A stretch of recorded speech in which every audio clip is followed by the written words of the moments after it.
I was enjoying seeing all of your favorite portmanteaus in the chat. Yes, a portmanteau is when you take two words and you put them together, like motel or Lisa's favorites, permaculture, cosplay, brunch. This is so wonderful. Thanks, everybody. I'm really excited to introduce our next speaker. Keeping communities welcome and positive is critical to community building. We all know that. So why do companies still see content moderation as a necessary evil? Our next speaker is the Director of Community Trust and Safety at Two Hat and co-founder, vice chair of the Fair Play Alliance. He believes in positive online spaces where the full potential of human interactions is enabled. Today, he will be sharing tangible examples and stats that show exactly the opposite, that content moderation is a fundamental piece of a sound strategy to reach new users, retain them, and increase revenue. Please, with a huge virtual standing ovation, welcome to the stage, Carlos Figuereido. Thank you, Beth. Really appreciate you introducing me and welcoming me to the event today.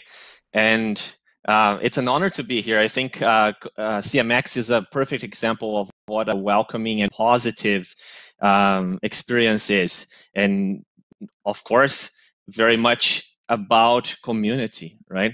So let's, first, my name is Carlos Figueiredo. I'm Director of Community Trust and Safety for Two Hat.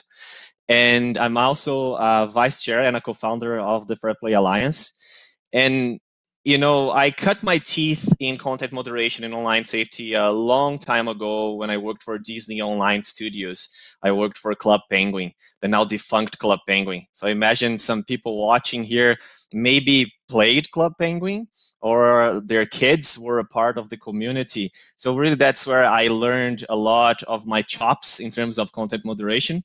And now I have been at Two Hat for almost 6 years, helping all sorts of online communities be more intentional and strategic about their content moderation approaches. And I have also been featured by some of those awesome publications that you see on screen, and it has been quite the journey. So for our agenda today, I want to talk first about mission and vision of my work and what I do at Two Hat, because that really, I'm very much driven by purpose and meaning. So that is very much the anchor of everything I talk about in the industry. And I also want to show you that normative online behavior is actually positive behavior. We'll talk about that. I'll show you some stats as well, so it's not just things out of my mind. We'll talk also about the ROI of positive communities. And we'll look at ROI from multiple angles.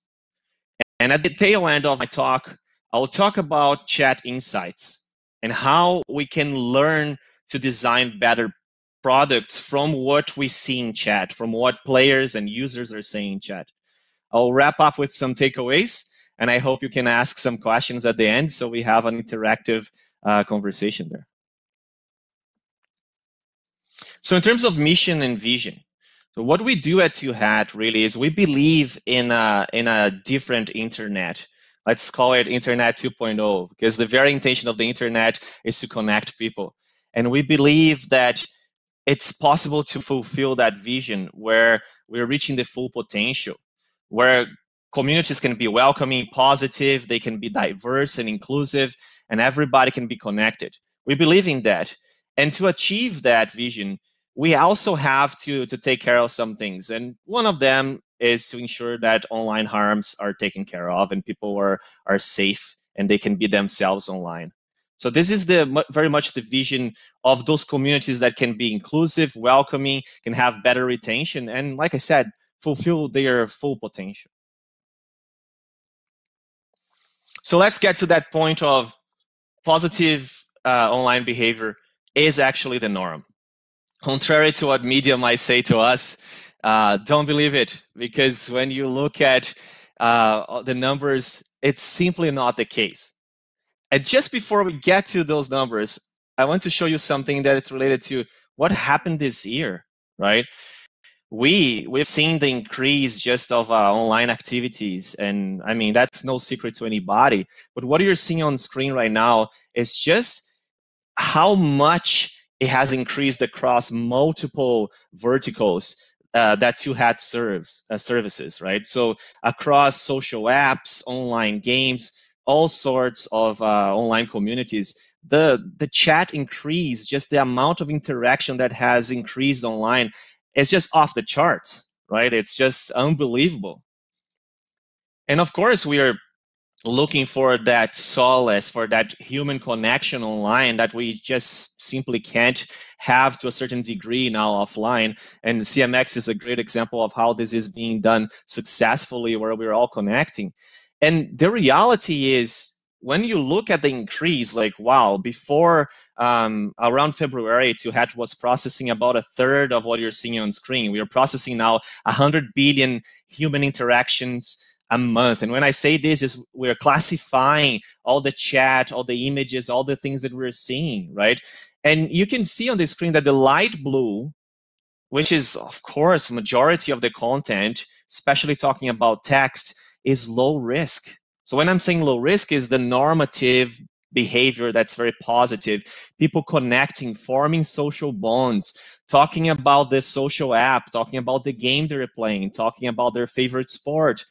They're just connecting and forming those bonds. That is the normative behavior that we see. And if you look at graph, it's hitting sometimes 82%, 83% of all the 100 billion pieces of content that we are processing every month. So you can imagine right there, 100 billion is 6 times roughly the volume of Twitter every month, right? And you're talking about complex human interactions. And most of those complex human interactions are very positive or very normative. So why do we focus so much on the negative, right? And there are many reasons for that. I'm not going to get into the cognitive science and neuroscience to say why we focus on the negative, but we do. And then what happens is we end up looking at content moderation cost center. We just look at it and say, you know what? We need to block those negative things. But it's way more than blocking bad words. It's about understanding that normative behavior, giving people the affordances and the tools so they can connect, so they can enjoy your product and have more engaging experience and more welcoming experience with it. So let's talk about positive communities. And this is a study that Tuhat has done with one of our major clients in the mobile gaming space. And what we found there is that all the players who chat, and especially if they chat as a part of a group, of a clan of other players, they tend to spend much more time in the game creating those social bonds and having fun, enjoying the game. They can be 4 times more engaged in the game overall, and the lifetime value can be between 10 times and up to 20 times higher than those players who don't chat. So right there, when we're talking about ROI, well, it's important to have social features in a social app, in a game, in a platform, tech education platform. Of course, communication is essential, but you need to ensure that the communication stays positive and productive. When you have that welcoming experience, then you can be looking at way higher engagement and way higher lifetime value as well, because users and players will spend more time, will spend more money in your product. So you can actually grow your product, right? It's an investment from that point of view. Just recently, we released a case study with one of our clients, with Rovio, the wonderful company from Finland that makes Angry Birds. And we co-created a wonderful case study with them to show exactly how they have operationalized this idea of a welcoming and positive community. And I have a phrase there from my good friend Elise from Rovio, and it's very much talking about like why it's important to take care of players, right? Like I think we know it's the right thing to do. It's from a principal point of view. Yes, we need to take care of people and make sure that experiences are safe. But it's also from the point of view of business, it's important to do so. So that is pretty much the segue for me to tell you that yes, we have positive communities and welcoming communities that they have better metrics in terms of engagement, right? All the folks who are chatting in chat, they have those better metrics. So we know this is our north. We're aiming for that positive community, but then we have to ask ourselves a question as well. That of course if that the community is not positive and welcoming, if there is user and player churn, what is the impact to the business? And that's something that by large, a lot of industries they haven't answered this question yet. They simply haven't understood the connection and the causation of negative behavior and user churn. And perhaps even beyond that, maybe bad referrals where players and users and members of communities might say, don't go to that community because it just gets a bad rap, right? So I'm sharing with you here a stat from the Anti-Defamation League survey that they put out last year that was called Free to Play. And it was very much about understanding what's going on in the games industry, especially in the free-to-play space, and what are players being exposed to. And one of their stats that to me was quite eye-opening is that 19% of players who experience harassment, they are quitting online games due to that harassment, in reaction to that harassment. I mean, we're pretty much talking about 1 in 5 players who are quitting because of that. And there you go, right? We're talking about content moderation. Content moderation is one of the means of avoiding that. There are many other things that come into the equation, from the way you design your game, your app, your product, to how you encourage positive behavior. All those things are important, right? Like, it's about looking at the root causes and the very engineering of your product. However, content moderation plays a huge role here, because those users are exposed to harassment. They're exposed to negative behavior that in some cases it's going unchecked. And really, when I think about content moderation and contextual AI and contextual systems, this is something that the technology and the human approaches exist nowadays. So communities wouldn't have to be going through this hardship right now if those technologies are being used. And this is why Two Hat has created this content moderation calculator to understand the ROI of content moderation, right?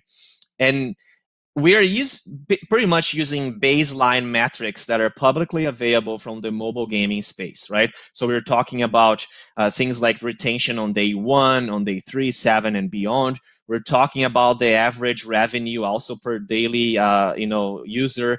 And we were talking about things like how many players you actually have in your game, right? And then we add the expected midterm retention improvement, which in this case, it's 19% because I'm using it from the available stat from the Anti-Defamation League. So in terms of the impact that retention would have, so let's say we have 19% of our members leaving the community. If you can avoid that, what is the midterm retention? And why do we say midterm retention? Because when somebody joins a product, in this case, specifically a mobile game, there are many reasons why they might stick beyond day 1, right? I might join a game that maybe the marketing was awesome, and I thought that the game was going to be about X, but when I joined, the player experience is not exactly what I was looking for, purely from a design perspective, right? And storyline and all those things. And maybe that might be my reason to leave. So we can't really claim that we were playing like a huge role on the retention in the early days. When it comes to later in the game, players who have been enjoying the product for a while, they might have very deep reasons to keep coming back, from friendships and other things that are invested. They spend a lot of money already. So in that case, it's tough to isolate all the variables, right?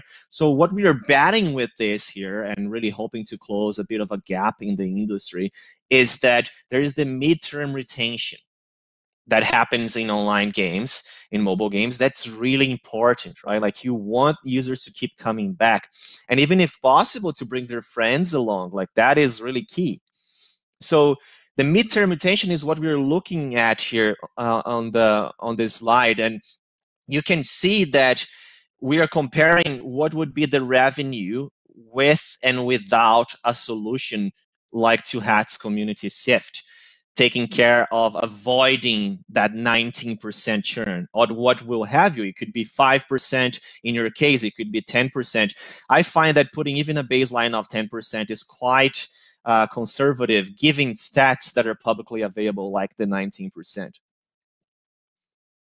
So you saw there that the retention improvement was quite substantial when you're comparing that with and without a solution. But then when we're talking about game revenue, we know that mobile games live and die by those numbers, by retention. Like you can create an awesome game, but if you don't reach players and you don't operate a successful game over time, it's just not going to do it.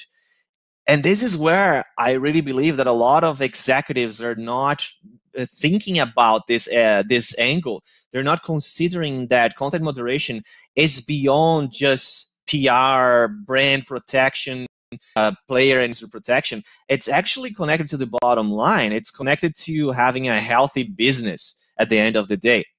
And some of those numbers you can look at on the screen, like by the end of the year, we're talking about millions of dollars if you were really going by the baseline of those retention metrics in the mobile industry.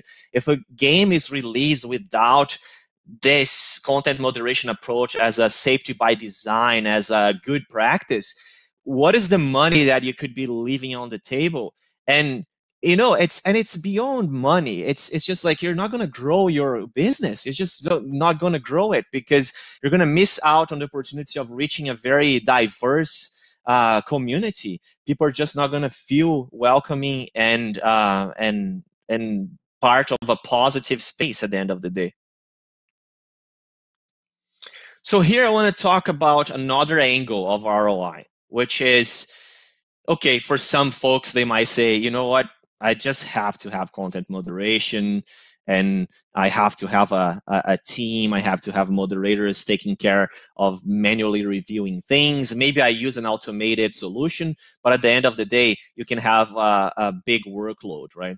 In this particular case here, it's one of Two Hats clients.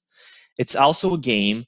And last year, before they activated our filter and started using our platform for that game, they were having, I think, roughly, it's like 500 on average user-generated reports, player reports a day. So players were reporting each other for negative, disruptive behavior, and then moderators had to go and review that manually, right? Which is something that I'm sure some folks are familiar with this. You can triage and you can use all sorts of technology to do that, but at the end of the day, you have to review those things. And if it's 500 reports a day, or if it's 1,000 reports a day, that's the workload, right? Like that takes time away from other community activities, maybe retention-driven activities that you would much rather be doing instead of reviewing those reports. Well, right after they implemented Community Sift Two Hats platform, you can see the drop in the graph there with when the light blue line starts to take place.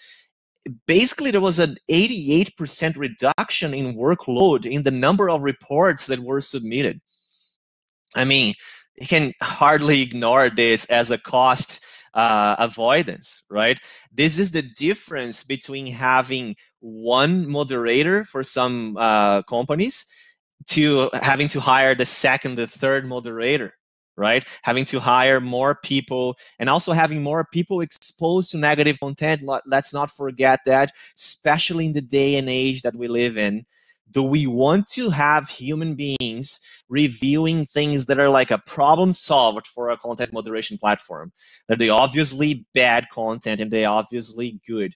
Do we need to have humans reviewing that when this can be by and large triaged and dealt by a filter? And the reality is that a filter, when there's like blunt hate speech harassment that's being blocked, players and users don't have a reason to report that anymore.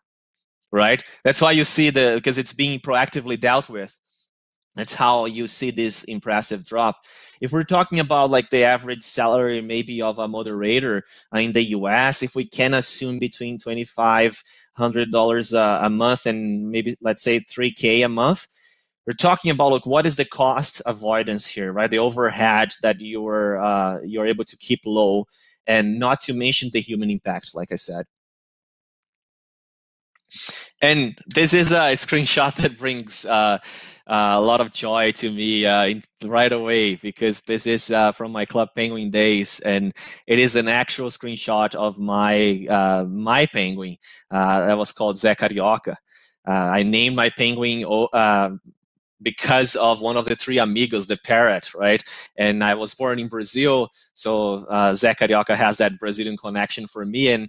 And completely unrelated to that, my penguin was just like a Western penguin, right? Like I was always wearing the hat and always had the mustache on, and I just had this persona, and I would role play with the kids, and of course, I was moderating online too, but kids didn't know. So I guess this is my big review of, oh, I was actually a moderator, right? Like maybe there's somebody watching who's like, oh, darn it, he was a moderator. Because we kept our identity safe. But the reason why I put it here is there is a untapped area of content moderation that companies are not leveraging either. And it's really not this idea of like, thinking about data mining or anything like that. It's about human understanding, right? It's about really understanding what your players care about, what they like, what they prefer. And especially if you are like steeped into it. Like in this case, when I was working for Club Penguin for Disney, I was a part of the player journey and experience. I was role playing with the kids. I was seeing them role playing and their ideas for new items and new events and all those things. And of course, as part of the player experience team, I had many responsibilities, but I was also responsible for looking at those things, right? Like I answered emails and did many things. So yes, we get player feedback from emails. Sometimes we might get from surveys, depending on the company. But how about chat, which is an unfiltered communication, right? From the point of view of what people are filtered as far as it goes. Like if you're doing a survey, it's very directed, right? You're asking questions. This is very raw. Chat is very raw. People are just saying what they think, what they like, what they dislike, what they want. I don't really think we are leveraging it to the full potential to understand how we can improve our core loops of our games, of our apps. How can we improve retention and engagement loops by what players and users are actually talking about, right? And there's so many examples from from my time at Club Penguin, and all the things that I learned, and I still see also some companies doing this and listening to players. I think this is really another critical piece, is listening to your community members, to your users, to your players. And I think it goes through this understanding of chat. So how much of a gap there is there when users are when companies are just looking at content moderation just as means to an end, as in, now I just need to block negative words, right? So as takeaways, when you're looking at all those points of view, really, I firmly believe that content moderation is not a cost center. It's way beyond that. You're looking at investment from the point of view of, do you want to have a welcoming, positive community that in turn will translate into better engagement and better retention, and of course, revenue for your product, and so you can grow your community. It's going to be important for that. And in terms of cost avoidance, like I said, to be more proactive and actually take care of your team as well, it's important to leverage automation from that point of view. And furthermore, the critical insights that you can get from what users are saying in the chat, that is really important for you to build a stronger core loop, reach more users, and retain them. So I hope this has helped you to understand things from those new perspectives, maybe new perspectives for you. And as a reminder, Two Hat has a whole package now for people to download that contains what we call a champions deck, which is for you to champion this idea internally in your company. We are sharing also like case study, white paper that shows some of those metrics I discussed today. So please check in on our booth so you can learn more and can help us be part of this change in the industry that actually shows that, yes, content moderation is the right thing to do from multiple points of view, from a point of view of principles, but also from a business point of view. Wonderful. Thank you so much, Carlos. Standing ovation. Woohoo! Yes, we do have some time for some questions, which is fantastic. And we've had a couple come in from attendees. So first question from Kevin. What are some proactive ways to encourage positive behavior in a community that has a higher than normal chance to produce negative content or contributions? Wow, that's a very good question. And if you're having that situation where negative behavior is normalized, right? I think that bears a bunch of questions about what can you do design-wise to change the tide there, right? Because if negative behavior is normalized, which is quite possible, there are many communities that have that situation, then I would say you need to look at a phased approach. You can't just suddenly try to change the tone of the community. The backlash will probably be tremendous, right? So I would say start with small steps, right? Start with maybe updating your community guidelines and informing it very clearly to your users, very clearly through maybe videos, engaging videos, bits and pieces throughout the journey, the user journey as they join the community. Just try to maybe set the new tone with new users as well, and leverage messages to encourage people to do this more often. Pop-ups with the community guideline reminder, right? I think it will take a phased approach in that case, because you can't just try to create change that abruptly. It will backlash most likely, right? Yeah, I like that. Slow and steady, one step at a time, makes a lot of sense. So then for someone who's just beginning the journey, and this is kind of a blanket question for anyone beginning a journey like this, how do people even begin to bring up this conversation with executives? Now, that's a great question.